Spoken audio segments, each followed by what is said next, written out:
Yes అండి, ఇప్పుడు వినిపిస్తోందండి. Okay, మీకు కొంచెం ఫ్రేమ్ కొద్దిగా సెట్ చేసుకోండి, సరిపోతుంది. ఎస్ అండి. సో హైకోర్టు ఏమందండి మీరు వేసినటువంటి పిటిషన్, దానికి సంబంధించినటువంటి రెస్పాన్స్ ఎట్లా వచ్చింది? ఇప్పుడు యాక్చువల్ గా కొన్ని విషయాలు దీనికి సంబంధించి స్పష్టత ఇవ్వాలి. Yes please.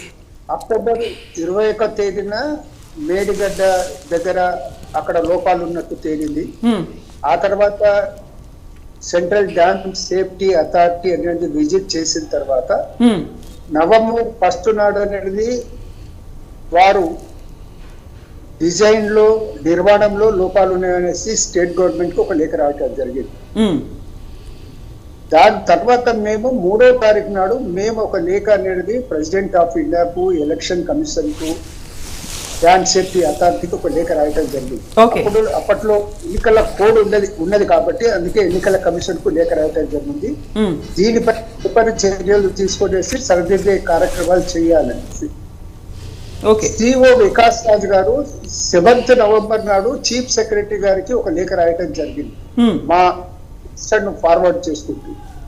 దీనిపై ఎంబడే తదుపరి చర్యలు తీసుకోవాలని వారు చెప్పడం జరిగింది. అయితే ఎటువంటి చర్యలు అనేది గత ప్రభుత్వంలో తీసుకోవటం జరగలేదు. ఎటువంటి చర్యలు వారు తీసుకోవటం లేదు కాబట్టి మేము national dam safety authority office ఢిల్లీలో ఉంది కాబట్టి మేము ఢిల్లీ హైకోర్టుకు అప్రోచ్ అయితే అది నవంబర్ 21 నాడు ఢిల్లీ హైకోర్టులో పరిశీలనకు రావడం జరిగింది. ఢిల్లీ హైకోర్టు అనేది వారు మాకు చెప్పింది ఏమిటంటే తెలంగాణ హైకోర్టులోనే ఈ విషయం ప్రస్తావిస్తే బాగుంటుంది అనేసి వారు మాకు సూచిస్తే మేము దాన్ని చేసేసి నవంబర్ 25 నాడే మేము తెలంగాణ హైకోర్టులో పిటిషన్ ను దాఖలు చేయడం జరిగింది. ఇవాళ ఈ రోజు కొత్తగా దాఖలు చేసింది కాదు అది. తర్వాత 25వ తారీఖు నాడు మేము పిటిషన్ దాఖలు చేస్తే ఈ రోజు ఆనరబుల్ చీఫ్ జస్టిస్ బెంచ్ మీదకి రావటం జరిగింది. ఈరోజు ప్రభుత్వ తరపు నుంచి అడిషనల్ అడ్వకేట్ జనరల్ గారు సమయం కావాలంటే హైకోర్టు అనేది 15 రోజుల సమయం అనేది ఇవ్వటం జరిగింది. ఇప్పుడు అది హైకోర్టు పరిధిలో ఉన్నది ఈ అంశం. ఓకేనా? సో ఇప్పుడు సిబిఐ విచారణ కూడా పట్టుబడుతున్నారు. ఎక్కడైతే మహదేవ్పూర్ పోలీస్ స్టేషన్లో ఒక ఫిర్యాదు నమోదైందో దాన్ని సిబిఐ కూడా మార్చాలనేది, దాని మీద హైకోర్టు ఎలా రెస్పాండ్ అయిందండి? దాని మీద ఇంకా ఏం డీటెయిల్ గా డిస్కషన్ అనేది దాని మీద ఏం జరగలేదు. అయితే అప్పుడులే అక్కడ ఎస్పీ ప్రకటన చేసినప్పుడు 1 గంటలోనే 2 ప్రకటనలు చేయడం జరిగింది. ఒక ప్రకటనలో ముందు సుమారు 6 గంటల ప్రాంతంలో చేసిన ప్రకటనలో అక్కడ ఎటువంటి సాబటేజ్ జరగలేదన్నమాట ఫస్ట్ చెప్తే, మళ్ళా 7 గంటల ప్రాంతంలో ఇచ్చిన ప్రకటనలో వాళ్ళు ఏంటంటే సాబటేజ్ కోణంలో కూడానే కేసు బుక్ చేయడం వాళ్ళు ప్రస్తావించడం జరిగింది. మేము ప్రశ్నించేది ఏంటంటే ఈ 2 వ్యత్యాసాలు ఎందుకు రావటం జరిగింది, ఎవరి ఒత్తిడి మేరకు ఎస్పీ అనేది స్పందించి ఆ ప్రకటనలో మార్పు చేసిండు, ఇది కూడా తేలాల్సింది. ఒక సంఘటన జరిగిన తర్వాత మేడిగడ్డ దగ్గర ఆ సంఘటన జరిగిన తర్వాత ఇంతవరకు అనేది ఇరిగేషన్ అధికారులు దిద్దుబాటు చర్యలు ఎందుకు తీసుకోలేదు? ఆ రోజే ఇరిగేషన్ అధికారులు చెప్పడం జరిగింది ఇది ఇంకా నిర్మాణ దశలోనే ఉంది, ఎల్ఎన్టీ వారే బాధ్యత వహించి చేస్తారనే మాట వారు చెప్పడం జరిగింది. తర్వాత ఎల్ఎన్టీ వారు కూడా చెప్పడం జరిగింది దాని యొక్క రిపేర్స్ మేమే చేస్తామని చెప్పడం జరిగింది.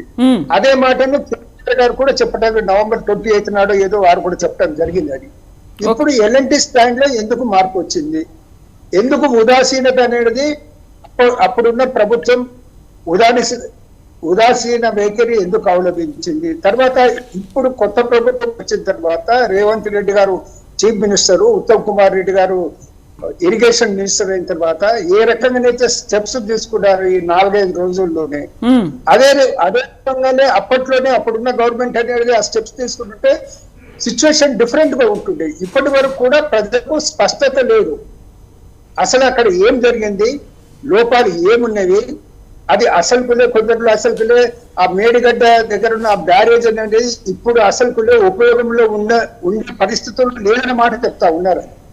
సో అది వాస్తవ కాదు, అది తెలుసుకోవాల్సిన పరిస్థితి ఉన్నది. అదే విధంగా సుమారు 800 కోట్ల వరకు అనేది రిజర్వ్ బ్యాంకు వరకు వివిధ ఏజెన్సీస్, బ్యాంకింగ్ ఏజెన్సీస్ అనేది ఏది వీళ్ళకి డెట్స్ ప్రొవైడ్ చేసింది. అందుకే రిజర్వ్ బ్యాంక్ కూడా మేము కోరింది ఏంటంటే మీరు దీనిపై దర్యాప్తు చేపట్టాలి, ప్రజాధనం అనేది అందులో ఉపయోగించడం పడేది, ఎక్కడైనా అవినీతి జరిగితే దాన్ని కూడా తేల్చాల్సినటువంటి అవసరం ఉందన్నమాట మేము స్పష్టం చేయడం జరిగింది.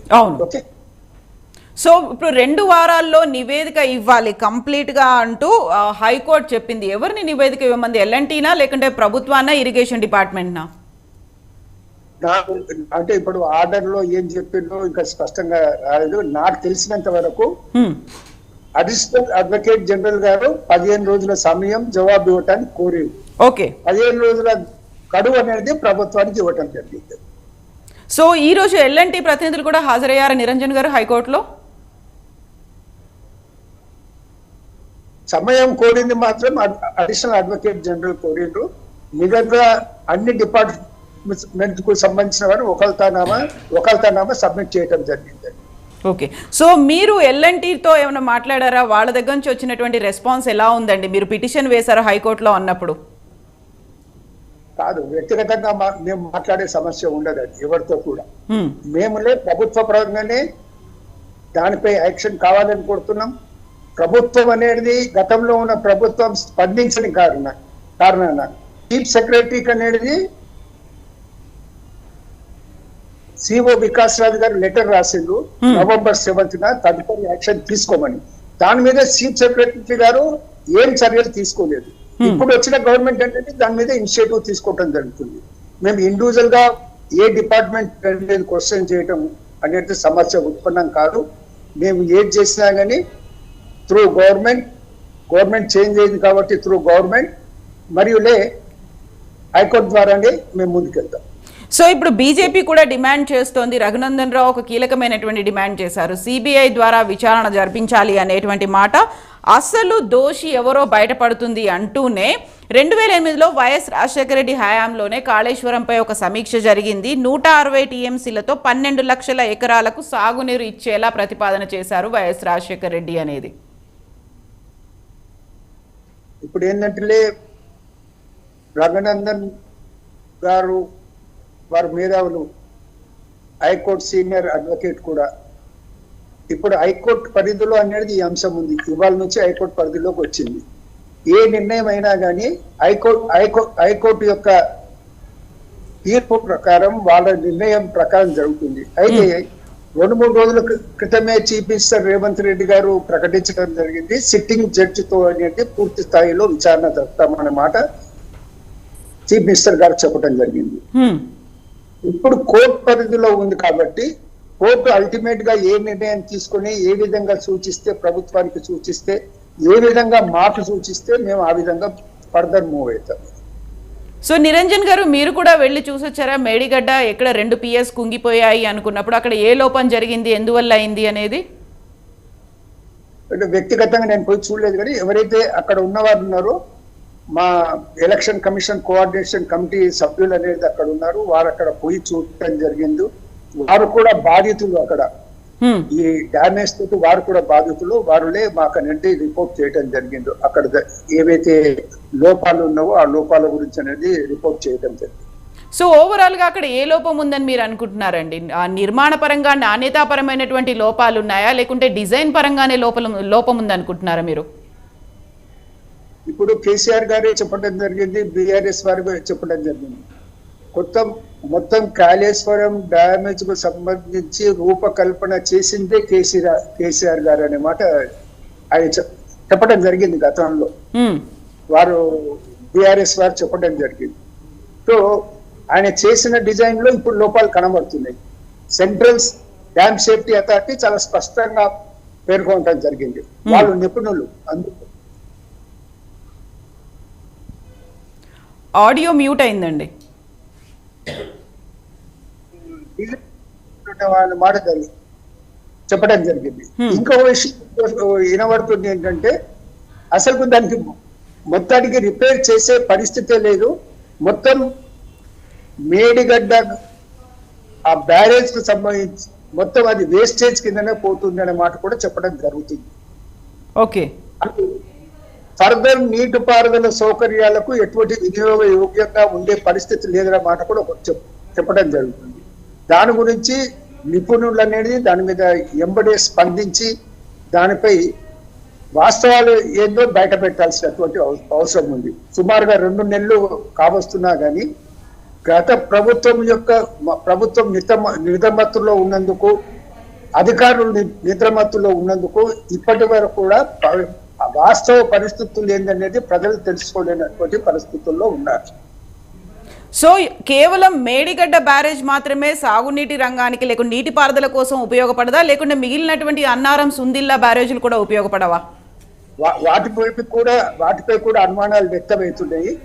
వాటిని కూడా పూర్తి స్థాయిలో పరిశీలన చేయాలని ప్రజలు కోరుకుంటా ఉన్నారు. ఇప్పుడున్న ప్రభుత్వం కూడా ఆ దిశలో ఆలోచన చేస్తున్నట్టు కనబడుతుంది. ఎస్, ఇప్పుడు ఉత్తమ్ కుమార్ రెడ్డి చేసినటువంటి సమీక్షలో మాత్రం ఎల్ఎన్టీ ప్రతినిధులు చాలా కీలకమైనటువంటి కామెంట్స్ చేశారు. వాళ్ళు చెప్పినటువంటిది ఒక క్లారిటీ అయితే, డిఫెక్ట్ లయబిలిటీ కాలం పూర్తయిపోయింది, నిర్మాణం గురించి మాత్రమే మాకు తెలుసు, డిజైన్ గురించి మాకు తెలీదు అనేటువంటి మాటలు. సో ఎవరి నుంచి అది రాబట్టే ప్రయత్నం చేస్తారు? అక్కడ లోపం జరిగింది లేకపోతే ఆ డిఫెక్ట్ అనేది ఉంది అనుకున్నప్పుడు నేను పేపర్లో చూసినంత వరకు ఇరిగేషన్ మినిస్టర్ ఉత్తమ్ కుమార్ రెడ్డి గారు ఆ సమావేశంలో ఎల్ఎన్టీ వారిని ప్రశ్నించడం జరిగింది. డిజైన్ లో లోపాలు ఉన్నాయనే విషయాన్ని మీరు ప్రస్తావనకు తీసుకురాకుండా మీరు వర్క్స్ ఎట్లా చేశారనే క్వశ్చన్ అనేది వారు చేయటం జరిగిందనేసి పత్రికల్లో నేను చూశాను. అది చాలా వ్యాలిడ్ పాయింట్ అది. సో వారు ఇది కూడా ప్రశ్నించడం జరిగింది, మీ ఎల్ఎన్టీలో నిపుణులు లేరా, ఎక్స్పర్ట్స్ లేరా, ఇంత పెద్ద సంస్థ అనేసి కూడా వారు ప్రశ్నించడం జరిగింది. సో ఎల్ఎన్టీ సంస్థ కూడా చేతులు ఎత్తేయడానికి వీలు లేదు. ఎల్ఎన్టీ సంస్థ కూడా బాధ్యత వహించాలి. వాళ్ళు ఒక నిర్మాణాన్ని చేపట్టినప్పుడు అక్కడ ఏమైనా లోపాలు ఉంటే ఆ లోపాలను కన్సర్న్ అధికారుల దృష్టికి తీసుకొచ్చి, ఆ డిజైన్ లో ఏమైనా లోపాలు ఉంటే ఆ డిజైన్ అధికారుల దృష్టికి తీసుకొచ్చేసి సవరించే ప్రయత్నం చేయాలి. సవరించే ప్రయత్నం చేయకుండా అధికారులే డిజైన్ అనే లోపాలు ఉన్న డిజైన్ ఇచ్చిండ్రు, మేము దాన్ని అనేది అదే విధంగా నిర్వహించడం అనేసి బాధ్యత నుంచి వారు తప్పించుకోలేరు. సో ఇప్పుడు 2 నెలల కాలం అవుతుంది. అక్టోబర్ 21న కుంగిపోయింది, 2 PS కుంగాయి అనుకున్నప్పుడు 2 నెలల కాలం ఎందుకు ఈ జాప్యం జరిగింది, కాలయాపన ఎందుకు జరిగింది అనుకుంటున్నారు మీరు? అది కేసీఆర్ గారిని అడగాలి, కేటీఆర్ గారిని అడగాలి. ఎల్ఎన్టీ ఏం ఆన్సర్ ఇస్తోందండి? ఇప్పుడు ఎల్ఎన్టీ ఫస్ట్ చెప్పింది కదా, వాళ్ళు ఎల్ఎన్టీ వాళ్ళనే మేము బాధ్యత వహిస్తాము, మేమే పునర్నిర్మాణం చేస్తామని చెప్పింది జనరల్ మేనేజర్ అనుకుంటా. ఇప్పుడు ఎందుకంటే కేటీఆర్ గారు కూడా బహుశా నవంబర్ 28 నాడు వారు చిట్ చాట్ లో ఏదో మాట్లాడుకుంటూ చెప్పింది, బాధ్యత అంతలే ప్రజల మీద ఏం భారం పడది, ఎల్ఎన్టీ సంస్థనే మోస్తుందన్న మాట చెప్పిండు. ఇప్పుడు ఎల్ఎన్టీ సంస్థ మేము మోయమన్నప్పుడులే కేటీఆర్ ఎందుకు కామ్గున్నాడు? అసలు ఆ సమస్యపై కేసీఆర్ ఎందుకు మౌనంగా ఇప్పటి వరకు కూడా ఆయన ఏం మాట్లాడినట్టు నాకైతే తెలియదు. సో ఇందులో ఎవరెవరిని ప్రతివాదులుగా లాగుతున్నారు? మీరైతే పిటిషన్ వేశారు, కేవలం ఎల్ఎన్టీయేనా, గత సర్కారు మినిస్టర్లు వీళ్ళందరూ ఉంటారా అందులో? ఇప్పుడు ఆల్రెడీ స్టేట్ గవర్నమెంట్ ను చీఫ్ సెక్రటరీని కూడా మేము అందులో పేర్కొనడం జరిగింది. ఓకే, డ్యామ్ సేఫ్టీ అథారిటీని, రిజర్వ్ బ్యాంకును, అదే విధంగా ఇతర సంస్థలు, దీంతో లింక్ ఉన్నటువంటి అయితే సంస్థలు ఉన్నావో, అంటే బ్యారేజెస్ నిర్మాణానికి సంబంధించి నేషనల్ లెవెల్ ఏవైతే అథారిటీస్ ఉన్నావో వాళ్ళని కూడా ఇందులో ప్రతివాదులుగా చేర్చడం జరిగింది. సో పర్యావరణ శాఖతో పాటుగా ఎవరైతే స్ట్రక్చర్ స్టెబిలిటీకి సంబంధించి సర్టిఫికెట్లు ఇవన్నీ ఇచ్చారో వాళ్ళందరినీ ఇందులో ఇన్వాల్వ్ చేస్తున్నారు. అవును, అంటే వాళ్ళందరి యొక్క సమాధానం కూడా అవసరం ఉంటుంది, ప్రజలకు తెలుసుకోవాల్సినటువంటి అవసరం ఉన్నది. సో ఈ 15 రోజుల కాలం సరిపోతుందంటారా మీకు పూర్తి వివరాలు అందించడానికి హైకోర్టుకి? మా దగ్గర ఉన్న సమాచారం అందించాల్సిందిలే గవర్నమెంట్ తరఫున, సమాచారం అందించాల్సింది ఎల్ఎన్టీ తరఫున. సమాచారం అందించాల్సింది సేఫ్టీ అథారిటీ, ఎవరైతే నేషనల్ డ్యామ్ సేఫ్టీ అథారిటీ ఉన్నారో వాళ్ళు. Already national dam safety authority ఎవరైతే ఇరిగేషన్ డిపార్ట్మెంట్ వాళ్ళు ఏదైతే లేఖ రాసిండ్రో ఆ లేఖకు ప్రతిగా ఇరిగేషన్ డిపార్ట్మెంట్ వారు రాసుకుంటూ ఏమి లోపాలు లేవంటూ మాట చెప్పడం జరిగింది. దానికి ప్రతిగా డ్యామ్ సేఫ్టీ అథారిటీ ఒక లేఖ మళ్ళీ స్టేట్ గవర్నమెంట్ కు రాయటం జరిగింది. ఏవి నిరాధారమైనటువంటి ఆరోపణలు చేయలేదు, వాస్తవంగా ఉన్న విషయాలను చెప్పడం జరిగిందన్నమాట చెప్పడం జరిగింది. ఆ తర్వాత రీసెంట్లీ 2-3 రోజుల కింద వారు మరొక లేఖ రాయటం జరిగింది. మీరు మొత్తం అక్కడ నీటిని తొలగించేసి మాకు ఇన్ఫార్మ్ చేస్తే మేము మళ్ళొక్కసారి వచ్చి పరిశీలించాలనుకుంటున్నాం అన్నమాట కూడా చెప్పడం జరిగింది. దానికనేది రాష్ట్ర ఇరిగేషన్ డిపార్ట్మెంట్ ఏ విధంగా స్పందిస్తుంది చూడాల్సింది. రాష్ట్ర ప్రభుత్వం తరఫున కూడా ఇరిగేషన్ మినిస్టర్ స్వయంగా అక్కడికి వెళ్ళి చూస్తామన్న మాట వారు చెప్పడం జరిగింది. టెక్నికల్ గా ఏవైతే లోపాలు విషయాలు ఉన్నావో దాని మీద స్పందించాల్సినటువంటి అవసరం, స్పష్టత ఇవ్వాల్సినటువంటి అవసరం, ప్రజలకు అసలు విషయాలు తెలపాల్సినటువంటి బాధ్యత నిపుణుల మీద ఉన్నది. మేము మాత్రం in the interest of the general public interest litigation వేయటం జరిగింది.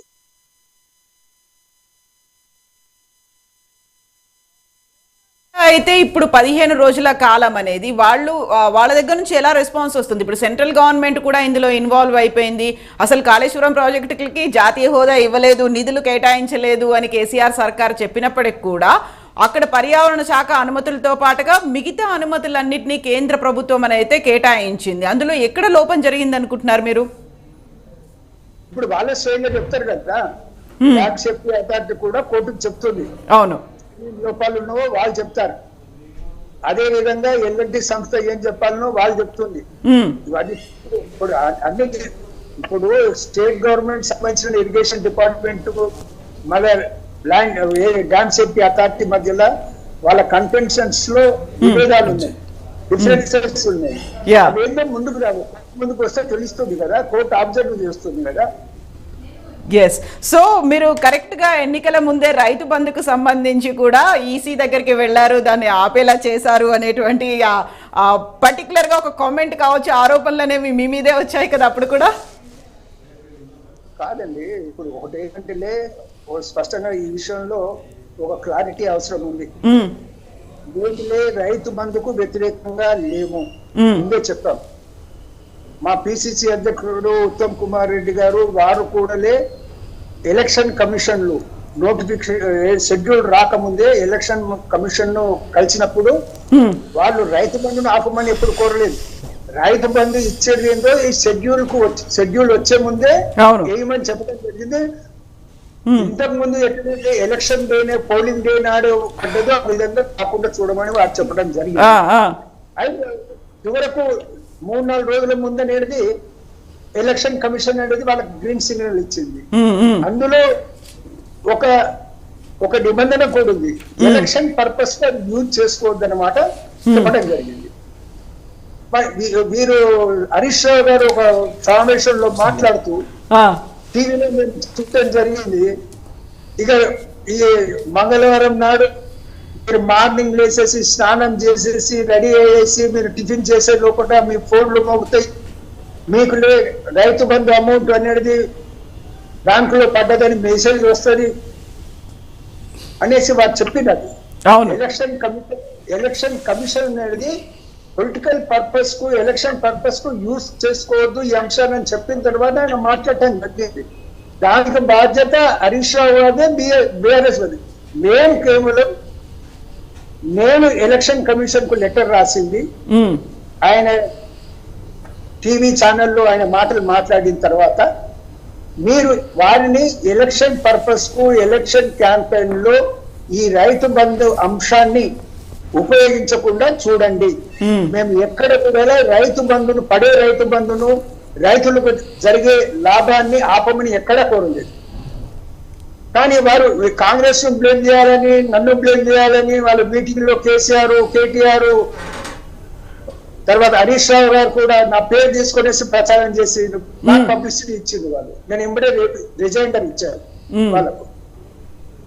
నేను ఇచ్చిన లేఖల్లో ఎక్కడనైనా రైతు బంధు ఆపమని మేము అడిగామా? కేవలం ఇంతనే కోరాము.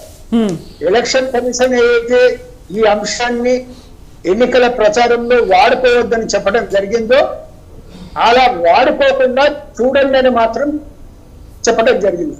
అవును, ఆ విధంగా లేఖ రాయటం తప్పు కాదా? అసలు వాళ్ళే అత్యుత్సాహంతో పోయేసి వాళ్ళే రైతులకు నష్టం చేసేది వాళ్ళు.